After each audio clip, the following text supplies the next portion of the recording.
जय हिंद साथियों, कैसे हैं आप लोग। मैं उम्मीद करता हूं कि आप लोग जहां भी होंगे, जैसे होंगे, बिल्कुल स्वस्थ होंगे, मस्त होंगे और बिल्कुल फिट होंगे और अपने काम में बिल्कुल व्यस्त होंगे। चलिए हम बात करते हैं BSPCL के बारे में, Bihar state power holding company के बारे में हम बात करते हैं। इसमें हम बात करेंगे only for grade third, technician grade third के लिए हम बस बात करेंगे ना। देख रहा हूँ बहुत सारा कमेंट चल रहा है कि एग्ज़ाम ये जून में होगा, जुलाई में होगा, अगस्त में होगा, मई के लास्ट में होगा, जून के लास्ट वीक में होगा। इसी मैटर में हम बात करेंगे कि आखिर ये एग्ज़ाम कब होगा, कब तक होगा। और हम लोग इतना दिन से जब तैयारी कर रहे हैं एग्ज़ाम का, तो अब हम लोग एग्ज़ाम की तैयारी करें या बीच में छोड़ दें, क्योंकि बहुत सारा कमेंट्स ऐसे आ रहा था ना कि हम लोग तो एग्ज़ाम की तैयारी करना ही छोड़ दिए है ना, कि अब लगता है कि एग्ज़ाम नहीं होगा।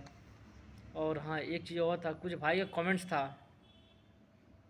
कि आपको कुछ भी नहीं पता है, नॉलेज कुछ भी नहीं है ना। तो मैं एक चीज़ बोलूँगा, अगर नॉलेज नहीं है ठीक है, अगर आपको नॉलेज है ना, आप ही बताओ, हम लोग सुन रहे हैं। एग्ज़ाम कब होगा, कब नहीं होगा, इसके बारे में आप ही बताइए, आपका वेलकम है। ज़्यादा नॉलेज है तो है ना।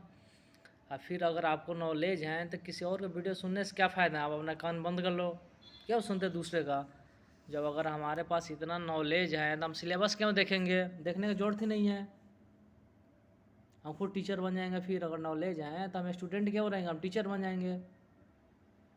दूसरे की बात हम क्यों सुनेंगे, अपना किसी और को सुनाएंगे। रही बात कोई दूसरा आदमी तो तुम्हें नहीं सुना रहा है, क्यों किसी और का वीडियो देखते हैं। जब आपको इतना नॉलेज है तो देखने की ज़रूरत ही नहीं है, शांत बैठिए फिर, है ना। तो चलिए हम सॉरी टॉपिक से आगे निकल गए, चलिए हम बात करते हैं ना।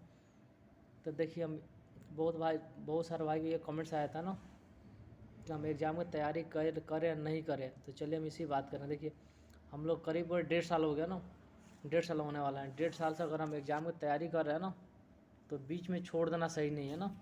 तो 1-2 महीना और हम खींचेंगे, तैयारी करेंगे ना, क्योंकि बीच में छोड़ देना ठीक नहीं है। रही बात एग्ज़ाम का, तो एग्ज़ाम मई में होगा, जून में होगा, जुलाई में होगा, कब होगा। तो चलिए हम इसी मैटर बात करते हैं। बिल्कुल आप लोग निश्चिंत रहिए, ये एग्ज़ाम है ना, ये जून में बता रहे हैं। मैं देख रहा हूँ बहुत सारे वीडियो चल रहा है कि एग्ज़ाम जून में होगा ना, लेकिन मुझे कहीं से कहीं तक भी नहीं दिखाई दे रहा है कि ग्रेड थर्ड का जो एग्ज़ाम है ये जून में होगा ना। मुझे लग रहा है ये जो एग्ज़ाम होगा ये जुलाई के लास्ट वीक में होगा। आप लोग देखते रहिए। फॉर्म अप्लाई का जो मैंने डेट बताया था कि फॉर्म अप्लाई कब से होगा, सेम एक्यूरेट उसी टाइम पे हुआ था ना। बहुत सारा वीडियो चल रहा था कि फॉर्म अप्लाई होगा, वैकेंसी आएगा ना, लेकिन जो मैंने बताया था उसी टाइम हुआ था। तो अगर आप लोग एग्ज़ाम की तैयारी कर रहे हैं तो बिल्कुल दिल से करते रहिए। तैयारी छोड़ने से कोई फ़ायदा नहीं है। जो एग्ज़ाम होगा ये, जहाँ तक मुझे रहने लगता है ना, कि जुलाई के लास्ट में होगा ये एग्ज़ाम। अगर और ऑप्शन आप लोगों के पास है ना, तो उसके बाद तैयारी कीजिए। भाई का ये कमेंट्स था कि हम लोग सबको तैयारी करेंगे ना, तो इसका मतलब हमारा कुछ भी नहीं होगा। वैसा कुछ नहीं है ना। अगर हम कुछ करेंगे तभी कुछ होगा, कुछ नहीं करेंगे कुछ भी नहीं होगा ना। अगर एक चीज़ पर अगर हम डिपेंड हो जाए ना कि नहीं, हम बाकी कुछ भी नहीं करें, एक ही चीज़ करेंगे, तो कभी ये कभी नहीं होगा ना। क्या श्योर है कि जो चीज़ हम कर रहे हैं होगा, कोई श्योर नहीं है। अगर 2-3 हमारे पास ऑप्शन है ना, तो ये नहीं होगा तो वो होगा, वो नहीं होगा तो कोई और होगा ना। तो अगर जो भी हम कर रहे हैं आप लोग, है ना, तो उसमें आप अपना ऑप्शन लेके चलिए, है ना। रेलवे ग्रुप डी का है तो उसका भी तैयारी कीजिए। BSPCL का है तो इसका भी तैयारी कीजिए, क्योंकि इसमें अब समय ज़्यादा नहीं है। बिल्कुल दिल से है ना लग जाइए, क्योंकि समय ज़्यादा नहीं है। मैं एक चीज़ बोलूँगा, एग्ज़ाम बहुत अब जल्द होगा, करीब आ गया एग्ज़ाम चुनाव से पहले ही होगा। इसमें ज़्यादा टाइम वेस्ट करने से कोई फ़ायदा नहीं है। दिल से मेहनत कीजिए, है ना। चलिए ठीक है।